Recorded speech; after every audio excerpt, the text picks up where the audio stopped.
Hey guys, I'm Kylie Jean, and recently I got the opportunity to go off to China, and I just wanted to share with you a story that really was an act of boldness in my trip.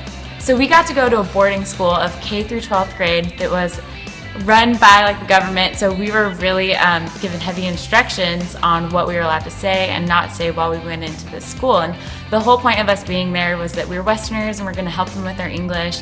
So I was really excited because I just knew God was up to something. And so we come into the school and we ended up getting there a little early, and all the kids are pressed against the wall, a little hesitant to see us. And I ended up just randomly breaking out singing this song that broke the ice, and these kids just came running forward, and it was amazing how being able just to look in someone's eye and smile, it brought so much value to their hearts. And so the day went on and we got to sit down and just talk with these kids, and we're supposed to help them with their English, but really they just opened up their hearts to us. And at this particular school, the kids only get to see their families maybe once a year, if that. And so being able to talk to them and just asking them how they felt, because in China, we just found it really common that your feelings aren't really valued in the same way they are here in our culture.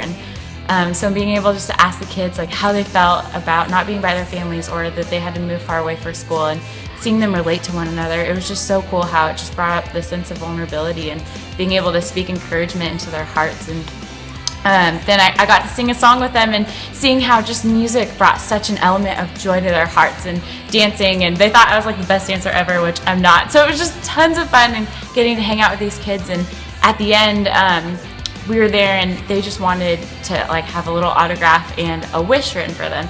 And I knew that that wish was the opportunity to be able to speak a life word into these kids' hearts. So I just took time for 2 sentences and wrote for each kid, and to see them read and say, I have value, the words that I speak, they mean something to people. It just brought so much hope to their hearts, and their eyes just filled with such a sparkle. And I just knew it was the Lord giving a little window to be able to speak truth into who they are. And afterwards, my favorite part was this really sweet little girl named Cindy. She waited for everybody to clear out, and this is a couple hundred kids, so it took about 2 hours. And she came and she brought 2 stools, and she's like, sit down, and we're gonna talk like we're friends. And so we started a conversation, and she told me when she heard Westerners were coming to their school, she was so nervous because she thought she'd forget all her English. And when she came and she saw me look at her and smile, she knew we were friends. And that just opened up a whole conversation, and it brought so much hope and joy to me, just to realize it's so amazing what eye contact and a smile and being able to speak encouragement into someone's heart, how it just unlocks and it builds this bridge. And so I'll never forget Cindy, and I'll never forget that day, and that was my Cultivate Boldness moment in China.